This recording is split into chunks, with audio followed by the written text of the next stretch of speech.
एवं इमं चक्षुमन्तं शरीरं सुसकत सकत सकते देवेंद्र नागेंद्र नरेंद्र पूजितो मनुष्य सेठे ही तथैव पूजितो तम वंदन पंजलि का भवित्वा बुद्धो हवे कप सत्ते ही दुर्लभोति। Beloved Dhamma, subscribe the channel and press the bell icon. विश्व वंदनीय महाकारुणिक भगवान तथागत सम्यक संबुद्धना चरणों में पंचांग प्रणाम करूँ छूं। આપણે જેને માર્ગદર્શન આપ્યું છે, જેમના પગલાઓ પાછળ પાછળ આપણે ચાલી રહ્યા છીએ, સંવિધાનના રચયિતા symbol of knowledge doctor Baba Saheb Bhimrao Ambedkar, તેમના પ્રત્યે હું આભાર વ્યક્ત કરું છું અને અહીંયા ઉપસ્થિત બધા શ્રદ્ધાવાન ઉપાસક અને ઉપાસિકાઓ, હું આપને એમ કહું કે આપણે બધા ધર્મનું અનુગમન કરીએ છીએ ને, કંઈકનો કંઈક ધર્મ કરીએ ને, કંઈકનું કંઈક કરીએ.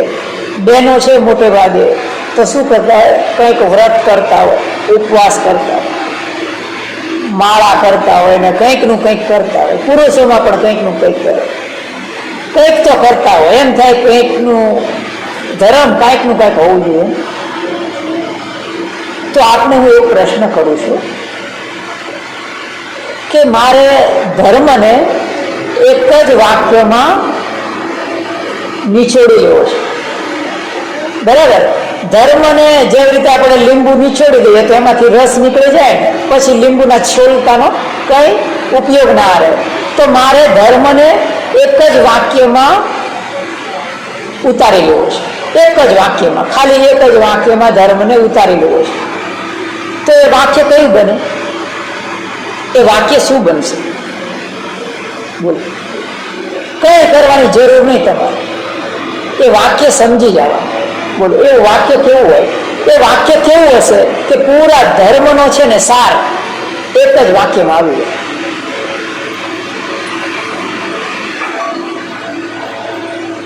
શું બને? બોલો મેહુલભાઈ, શું વાક્ય બનશે? એક જ વાક્ય બને. કોઈ કોઈને જેલમાં તો પૂરી નથી દેવાની, કાંઈ સજા તો દેવાની નથી. બરાબર છે. ધર્મનું એક જ વાક્યમાં આપણે નિરૂપણ કરવાનું છે. માતાજી શું થાય? બોલો કંઈક તો બોલો, શું થાય? એક જ વાક્યમાં ધર્મને ઉતારી દેવા. શું બને? વાક્ય બને મરતા પહેલા મરવાની કળા શીખી લે. શું? મરતા પહેલા મરવાની કળા શીખી લે.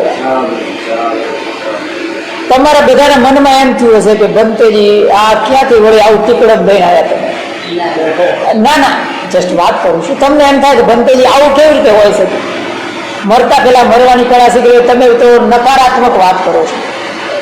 જો હું તમને એમ કહું કે આપણે બધા જીવનમાં બધી પ્રવૃત્તિ કરીએ, બધી પ્રવૃત્તિ સવારથી માંડી અને સાંજ સુધીમાં બધી પ્રવૃત્તિ કરીએ ને, બ્રશ કરીએ, આ કરીએ, તે કરીએ, પૈસા કમાઈએ, લગ્ન કર્યા, છોકરા પેદા કર્યા, આ 4 દિવાલો બનાવી, છત બનાવી, એ બધાનું કારણ શું?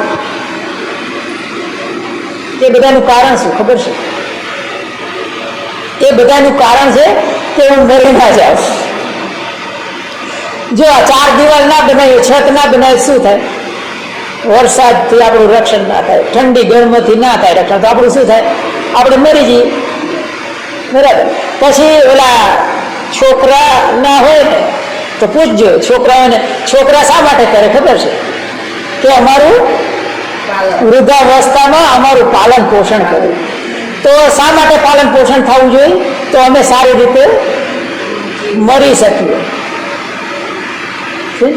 એટલા માટે કહું છું કે મરતા પહેલા મરવાની કળા શીખી લેવી, એનું નામ ધર્મ. આપણે જે કાંઈ કરીએ ને એ મરવાની કળા શીખવા માટે કરીએ છીએ. યાદ રાખજો, બધી જ આપણી પ્રવૃત્તિ છે ને એ મરવાની કળા શીખવા માટેની છે, પણ આપણે વિસરી ગયા છીએ. હું છે ને એક જગ્યાએ પહેલા એક વિપસનાના સેન્ટરમાં હું સેવા દેતો હતો. ત્યાં છે ને એકવાર બહાર જવાનું થયું, તો બહાર જતા હતા તો ગાડીમાં બેઠા હતા. તો અહીંયા વચ્ચે છે ને એ બહુ મોટું બજાર ભરાતું હતું, અને બજારમાં છે ને એ બહુ મોટું બજાર ભરાય. ત્યાં શું છે, કસાઈખાનું પણ ચાલે, કસાઈ હોય કસાઈનું પણ ચાલતું હતું. એટલે ગાયો, ભેંસો, બકરા એ બધા વેચવા માટે ત્યાં લઈને આવે, બળદ બધું હોય ત્યાં. અમે ત્યાં શું છે એ કંઈક શુક્રવાર કેમ ભરાતું હતું. અમે પાછળ બેઠા હતા ગાડીમાં, અને આગળ છે ને બધા ગીરદી હતી, આવું બધું લઈને જતા હતા. તો એક ભાઈ છે ને એ બધા પશુઓ લઈને જતા હોય, બકરા લઈને જતા હોય, આવું બધું લે. એક ભાઈ છે ને સાથે ઓલમોસ્ટ એની પાસે બળદ હતો, બળદ. એ બળદને રસ્સી દ્વારા બાંધીને લઈ જતો હતો. એ ભાઈ આગળ જતો હતો, બળદ એની પાછળ જતો હતો. બળદ ક્યાં જતો હતો? બળદ ક્યાં જતો હતો? મરવા જતો હતો ને, કસાઈખાને જતો મળ. પણ એને બચારાને ખબર નથી કેટલું બધું તાકાત વાળું પ્રાણી છે. જો એક એને સિંગડું મારે તો માણસ મરી જાય. દુબળો પાટો માણસ છે ને એને દોરી બાંધીને લઈ જતો હતો. બોલો, એને દોરી બાંધીને લઈ જતો હતો કસાય. અને એ બળદ છે ને એને શણગારે તો પાછો એ છેલ્લે મરવાનું હોય. એટલે માણસ તો કેટલું નીચું પ્રાણી છે. શણગાર્યો તો બરાબર, ફૂલોથી શણગાર્યો તો, ના મસ્ત ડિઝાઇન કરેલી. ના બળદને કાંઈ ખબર નહીં કે હમણાં મારું જીવન છે એકાદ કલાકનું છે, હે ને? જોજે આપણે બધા કેટલા હોશિયાર છે ને, બધા ડોકું ધોળાવે છે, સમજ્યા? પણ ભગવાન બધું શું કહે ખબર છે? એકતમ એવ જાતિનમ પસ્સ લાલ કથમ પૂથું એકમે કોચ મચ્છાનમ ગો વજ્જો વિય નિયતિ. શું કીધું ખબર છે ભગવાન બધે? કે એ રસ્સી દ્વારા બળદને બાંધીને કોણ લઈ જાય છે? એ માણસ નથી લઈ જતો. એ કોણ લઈ જાય છે? મૃત્યુ લઈ જાય છે. કોણ લઈ જાય છે? મૃત્યુ લઈ જાય છે. તો આપણે બધા ક્યાં જઈ રહ્યા છીએ? હા, તમે પેલા જવાન હતા કે નહીં માતાજી? બસ બરાબર. ગઢપણમાં જવાનીનું જોશ નથી દેખાતું, બરાબર, અને જવાનીમાં ગઢપણ નથી દેખાતું. આ આપણા સમાજની સૌથી મોટી ખામી છે. એટલા માટે તમે જોજો, સમાજમાં માતા પિતાની સેવા કરો, માતા પિતાની સેવા કરો એવું કહેનારા છે ને એ બધા માતા પિતા હશે. તમે જોજો, માર્ક કરજો, તમે મારી વાત ફોટો કહેજો. જવાન કોલેજમાં ભણતા છોકરા છોકરીઓ કદી નહીં કે માતા પિતાની સેવા કરવી, કદી નહીં કે. જેવા પરણી જશે, છોકરા છૈયા થઈ જશે, પછી શું કે ખબર? એના ઓલા છોકરા મોટા થાય સમજે, એટલે કે મા બાપની સેવા કરે, મા બાપની સેવા કરે, સમજ્યા? તો કહેવાનો અર્થ શું છે ખબર છે?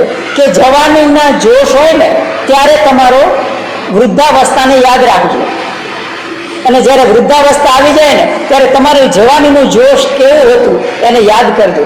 તો આ છે તથ્ય છે. શું તથ્ય છે? કે મરતા પહેલા મરવાની કળા શીખી લેવાની. એના અનુસંધાનમાં આપને એક સરસ મજાની હું વાર્તા કહું છું. બહુ સરસ વાર્તા છે.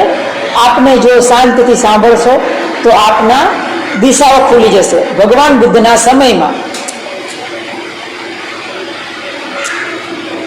એક સ્ત્રી શ્રાવસ્તીની નગરીમાં, શ્રાવસ્તી એટલે શું ખબર છે તમને? ખબર નથી. આપણે શ્રાવસ્તીને કહેવાતું હતું સાકેત. સાકેતનો અર્થ થાય જેને તમે આજે અયોધ્યાના નામથી જાણો. જો આપણા મગજ ઉપર કેટલી બધી પરતો ચડી ગઈ છે, જેને આપણે તમે અયોધ્યા આજે કહો છો, એને શું કહેવાતું હતું? શ્રાવસ્તી કહેવાતું હતું.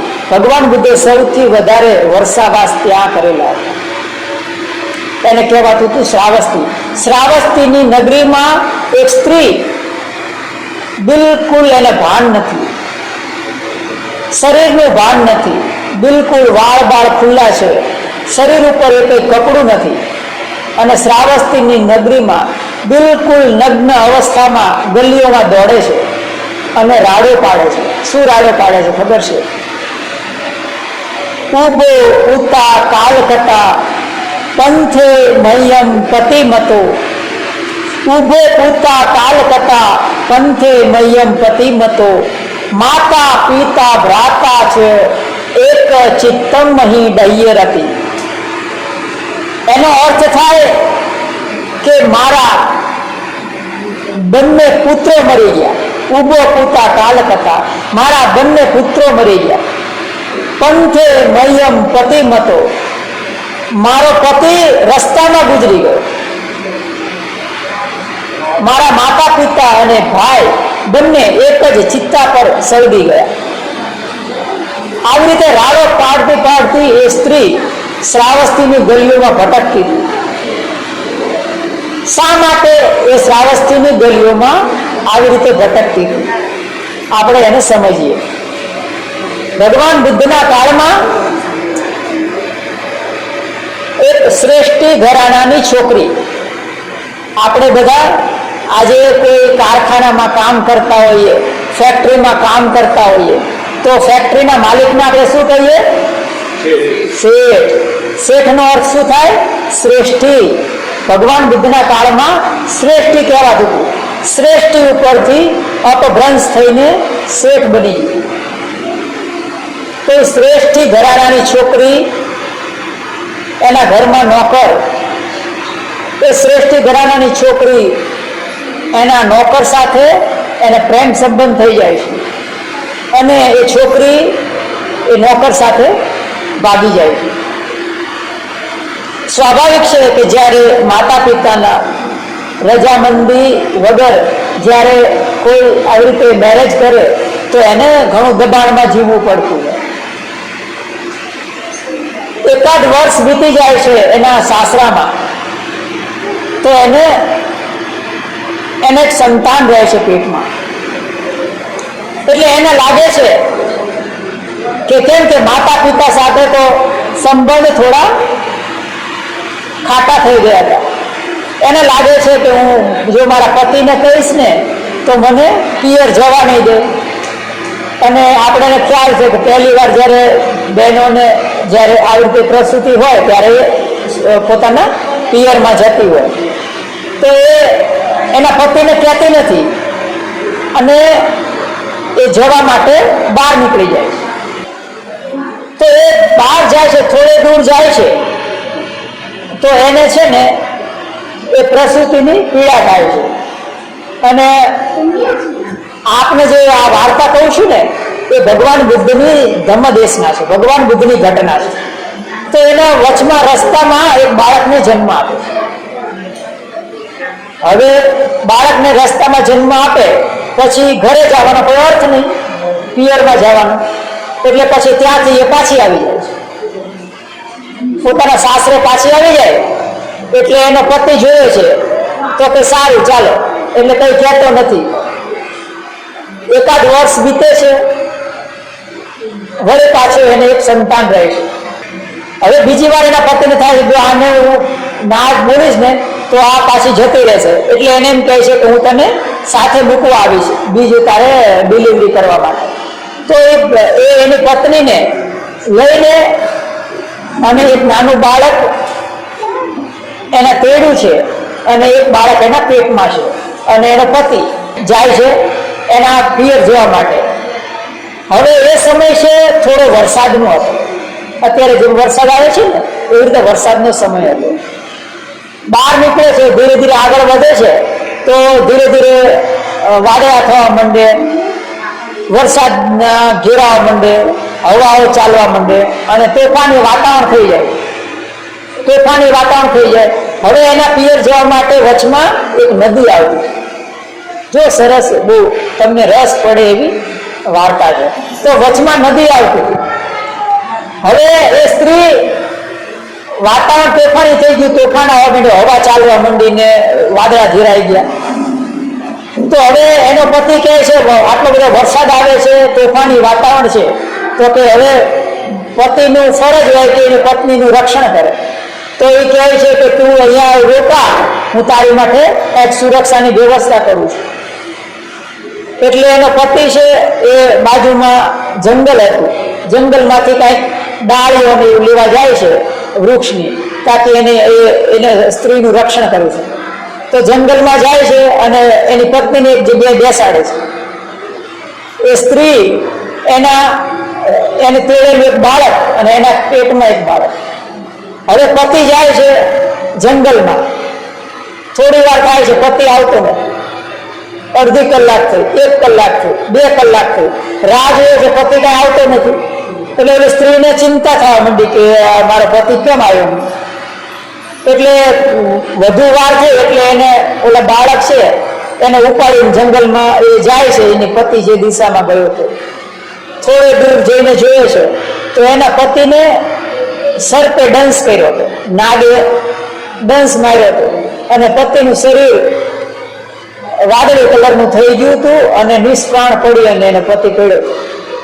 હવે એ સ્ત્રીની માથે કેવું દુઃખ, એના પતિને જોઈને તો રેકકળ કરવા માંડી, કલ્પાંત કરવા માંડી. હવે એની પાસે એક જ ઉપચાર હતો કે ગમે તેમ હવે પિયરમાં જાય. તો બને છે એવું કે બીજો બાળકનો પણ ત્યાં જ જન્મ થાય છે, બીજું બાળક પણ ત્યાં જન્મે છે. તો હવે એક તો અશક્તિ આવી ગઈ. હવે એને નદી ઉતરી અને એના પિયર જવાનું. એટલે એ શું કરે છે, જે પહેલું બાળક હતું એને આ કાંઠે બેસાડે છે, બરાબર. અને જે નવું જન્મેલું બાળક હતું એને તેડી અને ધીરે ધીરે નદી પાર કરે છે. નદી પાર કરી અને પેલા કાંઠે પહોંચે છે. ત્યાં ઓલું જે તાજું બાળક જન્મેલું છે એને એક કપડું પાથરે છે, એના ઉપર સુવાડે છે. અને પછી નદી ઉતરી અને બીજું બાળક લેવા માટે આ કાંઠે આવવા માટે રવાના થાય છે. ધીરે ધીરે નદી ઉતરી અને મધ્યમાં આવે છે. તો માં તો ચિંતા તો થાય, તો માં એને ચિંતા થાય મારું બાળક ને સુવાયું છે, તાજું જન્મેલું બાળક છે, એની કઈ જોવે છે. તો ત્યાં જોવે છે તો એના ઉપર એક બાજ પક્ષી એના ઉપર ઝપટ મારતું.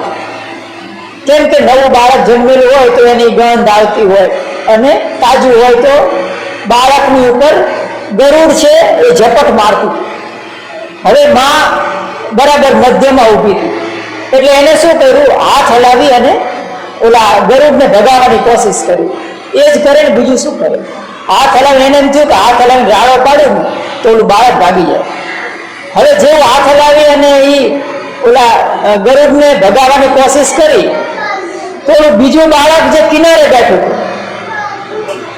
એને શું લાગ્યું કે માં હાથ હલાવે છે અને રાડો પાડે તો મને બોલાવે છે. એટલે એને શું કર્યું, એ બાળક પાંખોડિયા ચાલતું ચાલતું નદીમાં પડી ગયું. નદીમાં પડી ગયું, પાણીમાં તણાઈને જતું રહ્યું.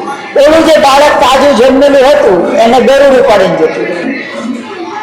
હવે એના ઉપર કેવું વીતું, પણ હજી તો દુઃખ બાકી છે, હજી તો દુઃખ બાકી છે. ઇદમ્પી ખોપ અને ભિક્ષવે દુઃખમ અરિય સત્યમ જાતિપી દુઃખા જરાપી દુઃખા વ્યાધિપી દુઃખા મરણમપી દુઃખા અપિયે હિ સંપયોગો દુઃખો પિયે હિ વિપયોગો દુઃખો. પ્રિયનો વિયોગ થઈ જાય એ દુઃખ છે. પ્રિયનો વિયોગ થઈ ગયો, બંને બાળકો ગુમાવી દીધા, પતિને ગુમાવી દીધો. હવે પણ હજી તો દુઃખ બાકી છે. જ્યારે વાવાઝોડું આવે ને બધી દિશાઓમાંથી આવે એટલે એ સ્ત્રી રઘવાઈ થઈને પોતાના પિયર બાજુ દોડતી જાય છે. વચમાં કેટલાક લોકો આવતા હોય છે,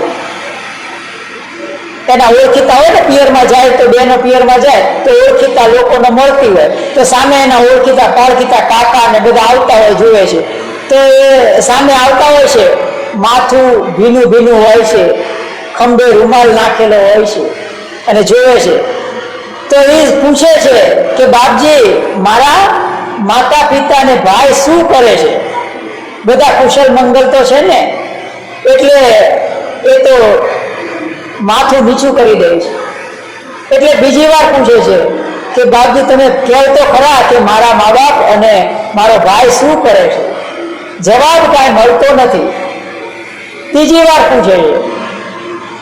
વાર પૂછે છે તો એના ભાઈ ભાંડુ એને કહે છે કે બેટા, જો સામે ચિત્તા જે હળગે છે ને એ એક જ ચિત્તા ઉપર તારા માતા પિતા અને ભાઈને અત્યારે મેં અગ્નિદાહ દઈને આવ્યું.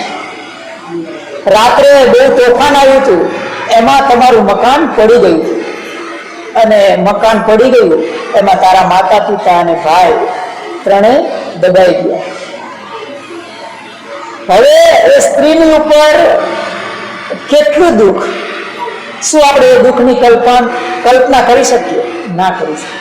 એ સ્ત્રી દુઃખને મારે પાગલ થઈ જાય છે, કપડાં ફાડી નાખે છે, વાળ ખેંચીને વિખેરી નાખે છે, શ્રાવસ્તીની ગલીઓમાં નગ્ન અવસ્થામાં ભાગે છે. એ કેવું કલ્પાંત કરતી હશે? એની પર આસમાન તૂટી પડ્યું હોય એવી કલ્પાંત કરે છે, જોર જોરથી ચિલ્લાય છે, રાડો પાડે છે, મારા પુત્ર મરી ગયા, મારા મા બાપ મરી ગયા, મારો ભાઈ મરી ગયો, મારો પતિ મરી ગયો, હવે મારી દુનિયામાં કોઈ નથી, હવે મારું, એવી રાડો પાડતી પાડતી શ્રાવસ્તીની ગલીઓમાં ભટકે છે. જ્યારે ભટકતી ભટકતી જેતવન આરામથી પસાર થાય છે. જેતવન વિહાર હતો, અનાથ પિંડકે બનાવેલો. ભગવાન બુદ્ધે સૌથી વધુ વર્ષાવાસ જેતવન આરામમાં કરેલા. ત્યાંથી એ પસાર થાય છે. તો ત્યાંથી પસાર થાય છે ને એ સમય ભગવાન બુદ્ધ ત્યાં હાજર હતા અને ભગવાન બુદ્ધની વાણી ધર્મ દેશમાં ચાલી રહી હતી. હવે ભગવાન બુદ્ધની જે વાણી હોય ને બહુ મીઠી હોય, મિશ્રી જેવી વાણી કાનમાં પડે ને તો આપણું કલ્યાણ થઈ જાય એવી વાણી. જેવી રીતે આજે હું આપને ધર્મ દેશના સંભળાવું છું એવી રીતે ભગવાન બુદ્ધ એ સમયે ધર્મ દેશના સંભળાવતા. ત્યાંથી પસાર થાય છે એ સ્ત્રી તો ભગવાન બુદ્ધની વાણી કાનમાં પડે છે. જેવી વાણી કાનમાં પડે છે એ જ એને હોશ આવી જાય છે, એની બેહોશી દૂર થઈ જાય છે અને ભગવાન બુદ્ધના જે પરિષદ બેઠી હતી ત્યાં જઈને એકદમ આમ કોકડો વાળીને બેસી જાય છે. કેમ કેમ કે નગ્ન હતી તો ત્યાં કોકડો વાળીને બેસી જાય છે અને ભગવાન બુદ્ધની ધર્મ દેશના સાંભળવા માંડે છે. આંખોથી ચોધાર આંસુએ રડી રહી છે. એક ભાઈ જોવે છે સજ્જન કે આ સ્ત્રી નિર્વસ્ત્ર છે તો એના ઉપર એક કપડું ઓઢાડે છે, ચાદર ઓઢાડે છે, ચાદર ઓઢાડે છે. એટલા માટે એ સ્ત્રીનું નામ પડી ગયું પટાચારા. શું નામ પડ્યું? પટાચારા. પટાચારા પાલી ભાષામાં એનો અર્થ થાય ચાદર ઓઢાડી બાઈ. તો એમ ચાદર ઓઢાડી દે છે અને એની ભગવાન બુદ્ધની દેશના સાંભળે છે. બોધિ ચક્ષુ વાળા ભગવાન બુદ્ધ એ સ્ત્રીની સામે જોઈ બધું સમજી જાય છે. ભગવાન કહે છે કે હા બેટી, મને ખબર છે કે હવે આ તારું દુનિયામાં કોઈ નથી. જો આ તું જો આંસુ વહાવે છે, કેમ કે પટાચારા ચોધાર આંસુ એ રોતી હતી ને, તો ભગવાન કહે છે કે તું જે રડી રહી છે તારા પૂર્વ જન્મમાં